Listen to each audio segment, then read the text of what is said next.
10 to 1, it carries you down in a dale and leaves you there by a pool in the stream. There is magic in it. Let the most absent-minded of men be plunged in his deepest reveries, stand that man upon his legs, set his feet a-going, and he will infallibly lead you to water, if water there be in all that region. Should you ever be athirst in the great American desert, try this experiment, if your caravan happen to be supplied with a metaphysical professor. Yes, as everyone knows, meditation and water are wedded forever. But here is an artist. He desires to paint you the dreamiest, shadiest, quietest, most enchanting bit of romantic landscape in all the valley of the Saco. What is the chief element he employs? There stand his trees, each with a hollow trunk, as if a hermit and a crucifix were within, and here sleeps his meadow, and there sleep his cattle, and up from yonder cottage goes a sleepy smoke. Deep into distant woodlands winds a mazy way, reaching to overlapping spurs of mountains bathed in their hillside blue. But though the picture lies thus tranced, and though this pine tree shakes down its sighs like leaves upon this shepherd's head, yet all were vain, unless the shepherd's eye were fixed upon the magic stream before him. Go visit the prairies in June, when for scores on scores of miles you wade knee-deep among tiger lilies. What is the one charm wanting? Water. There is not a drop of water there. Were Niagara but a cataract of sand, would you travel your 1,000 miles to see it? Why did the poor poet of Tennessee, upon suddenly receiving 2 handfuls of silver, deliberate whether to buy him a coat, which he sadly needed, or invest his money in a pedestrian trip to Rockaway Beach? Why is almost every robust, healthy boy with a robust, healthy soul in him at some time or other crazy to go to sea? Why, upon your first voyage as a passenger, did you yourself feel such a mystical vibration, when first told that you and your ship were now out of sight of land? Why did the old Persians hold the sea holy? Why did the Greeks give it a separate deity, an own brother of Jove? Surely all this is not without meaning. And still deeper, the meaning of that story of Narcissus, who, because he could not grasp the tormenting, mild image he saw in the fountain, plunged into it and was drowned. But that same image we ourselves see in all rivers and oceans. It is the image of the ungraspable phantom of life, and this is the key to it all. Now, when I say that I am in the habit of going to sea whenever I begin to grow hazy about the eyes and begin to be overconscious of my lungs, I do not mean to have it inferred that I ever go to sea as a passenger. For to go as a passenger, you must needs have a purse, and a purse is but a rag unless you have something in it. Besides, passengers get seasick, grow quarrelsome, don't sleep of nights, do not enjoy themselves much as a general thing.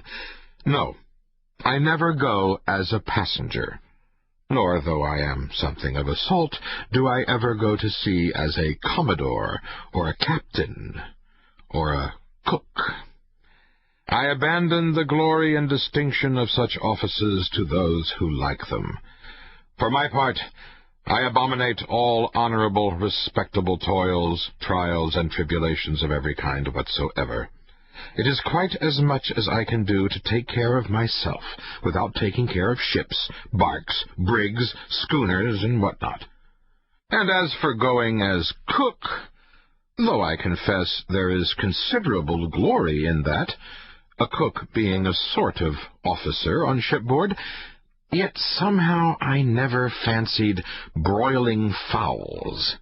Though once broiled, judiciously buttered, and judgmatically salted and peppered, there is no one who will speak more respectfully, not to say reverentially, of a broiled fowl than I will. It is out of the idolatrous dotings of the old Egyptians upon broiled ibis and roasted river horse that you see the mummies of those creatures in their huge bake-houses, the pyramids. No, when I go to sea, I go as a simple sailor, right before the mast, plumb down into the forecastle, aloft there to the royal masthead. True, they rather order me about some, and make me jump from spar to spar like a grasshopper in a May meadow, and at first this sort of thing is unpleasant enough. It touches one's sense of honor, particularly if you come of an old established family in the land, the Van Rensselaers, or Randolphs, or Hardy Knutes. And more than all, if just previous to putting your hand into the tar-pot you have been lording it as a country schoolmaster, making the tallest boys stand in awe of you. The transition is a keen one, I assure you, from a schoolmaster to a sailor, and requires a strong decoction of Seneca and the Stoics to enable you to grin and bear it. But even this wears off in time. What of it if some old hunks of a sea captain orders me to get a broom and sweep down the decks? What does that indignity amount to, weighed, I mean, in the scales of the New Testament?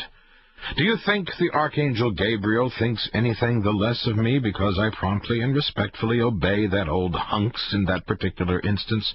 Who ain't a slave? Tell me that.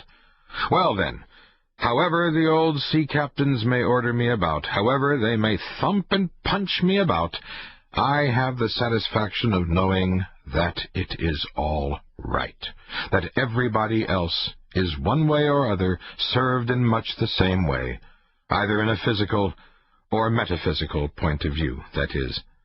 And so the universal thump is passed round, and all hands should rub each other's shoulder blades and be content.